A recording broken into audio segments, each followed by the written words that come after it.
Bueno, allí está el detalle de los precios y cómo han subido, cómo han aumentado respecto al año pasado, ¿no? Para tenerlo en cuenta para los regalos de estas fiestas, estos festejos de Semana Santa este próximo fin de semana. Vamos a seguir hablando de economía, de aumentos, de datos de inflación. Para eso está con nosotros el economista Pablo Salvador de la Fundación Ideal. Nuevamente se incorpora a esta primera edición del año 2017, así que le damos la bienvenida. Pablo, ¿cómo estás? ¿Qué tal, Lucas? Buenas tardes, ¿cómo estás? Bien, muy bien. Sobre todo porque hay mucho para hablar de economía para este año. Ya tenemos datos del INDEC que se anunciaron hace algunos días nada más, ¿no? Así es, acaba de publicar el INDEC el tema de la inflación, el IPC, que acaba de dar como resultado que los precios entre febrero y marzo de este año aumentaron un 2,4% a nivel nacional y en Mendoza un 3,6%. Bien, ¿se corresponde de alguna manera con lo que venía planteando o esperaba el gobierno a nivel nacional?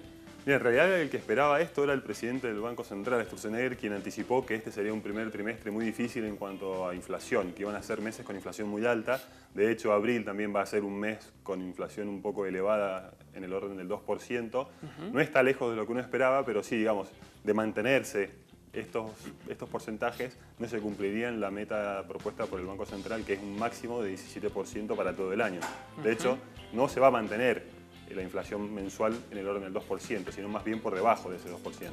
Claro, de hecho las paritarias o los acuerdos paritarios no superan en la provincia de Mendoza, por ejemplo, ya nos vamos a meter con lo que dijo la Dirección de Estadísticas, pero no superan el 17-20%, porque es lo que prevén, o por lo menos preveían eso el año pasado en los presupuestos anuales, ¿no? Es así, siempre se tomó como base para el cálculo, la negociación, la inflación o la meta de inflación que se fijó el Banco Central, que es entre el 12 y el 17%. Es muy importante para aquellos que tienen paritarias que la inflación al final del año no sea superior al 17%, para que con una paritaria entre el 17, el 20 y el 22 terminen ganándole a la inflación anual de este año. Claro, algo que de alguna manera no se estaría correspondiendo hoy, digamos, ¿no? Hoy, si yo miro hacia adelante, la inflación está el 21% aproximadamente. Digamos, si el Banco Central logra bajar la inflación en los meses que queda hasta fin de año alrededor del 1% por mes, más o menos se podría cumplir la meta, pero va a ser algo difícil. Bien, hablemos de la provincia de Mendoza. Los datos que dio la Dirección de Estadísticas, hay una diferencia, ¿no? Sí, en Mendoza, en lugar del 2,4%, la inflación de marzo, comparada con el mes de febrero del 2017, fue de 3,6%, básicamente impulsado por el tema de la canasta escolar, el tema de la educación, el tema de la indumentaria y los alimentos. Bien. Recordemos que para este mes de marzo de cada año siempre tenemos el incremento de las cuotas en los colegios privados y en aquellos colegios concertados. Y este es un capítulo que impacta mucho en el IPC del mes de marzo. Bien, ¿cuál es el rubro que no consigue de alguna manera bajar la inflación en la provincia de Mendoza? Y los rubros varían mes a mes porque hay productos estacionales, pero el tema de los alimentos, digamos que siempre se mantiene positivo, casi siempre aumenta mes a mes. ¿Por qué? Porque aquí tenemos el tema de la estacionalidad. Hay productos que entran y productos que salen. Entonces, cuando comienza la temporada, ese producto está caro y el precio de ese producto va bajando a medida que transcurre la temporada, ¿no? Pero cada mes tenemos productos nuevos y el rubro de los alimentos es uno que está bastante complicado.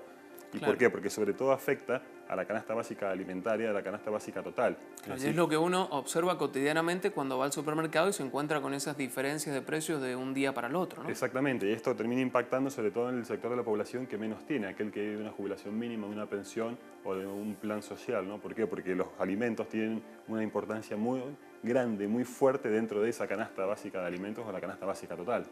Bien, te pregunto, Pablo, porque lo habíamos planteado en nuestros títulos, el Banco Central de la República Argentina tomó una decisión de una subida en las tasas de intereses importantes, ¿no? La UIA, la Unión Industrial, dijo que esto iba a afectar notablemente a la producción.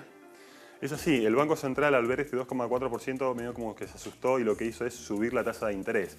Esto está mostrando dos cosas. Primero, que el Banco Central es totalmente independiente del Poder Ejecutivo y en segundo lugar, que su meta es la inflación.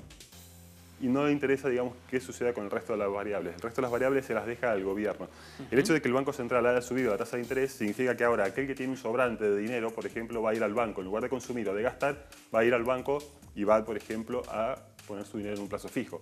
Pero cuando el Banco Central sube la tasa de interés, tenemos que tener en cuenta que no solamente le sube la tasa de interés a aquel que va a depositar plata, sino al sector productivo que va a tomar un crédito, también le va a ser más caro ahora. Y por eso es el reclamo de la UIM, ¿no? Bien, hay algunos datos que también se conocen en línea de materia de economía que tiene que ver con la moneda norteamericana, que ha tenido un descenso en los últimos meses, mientras que la inflación sigue de alguna manera aumentando. ¿Por qué? En primer lugar, el hecho de que el Banco Central, digamos, levante las tasas de interés para las colocaciones en pesos, eso hace que mucha gente que tiene dólares, que hoy no, el dólar no es rentable, vende esos dólares, por lo tanto larga sus dólares al mercado y pone sus pesos en el banco. Entonces ahí tenemos un sobrante de dólares. A su vez tenemos los dólares que han entrado por el blanqueo y los dólares que están entrando por los endeudamientos que hace cada una de las provincias y el gobierno nacional. Eso hace que en la economía hoy tengamos exceso de dólares y por lo tanto el precio del dólar cae, el dólar se ha abaratado. ¿Y eso es bueno o malo para la economía local?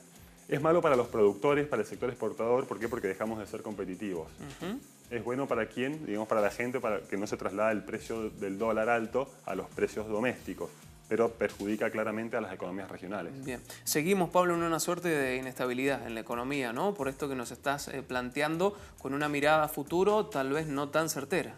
Venimos, digamos, como terminamos el año anterior, ¿no? Es decir, la inflación es verdad que viene en baja mes a mes, pero una baja muy gradual, muy lenta, y falta todavía para que terminen de controlar este problema, que es el problema más importante que tiene hoy la Argentina, ¿no? El tema de la inflación.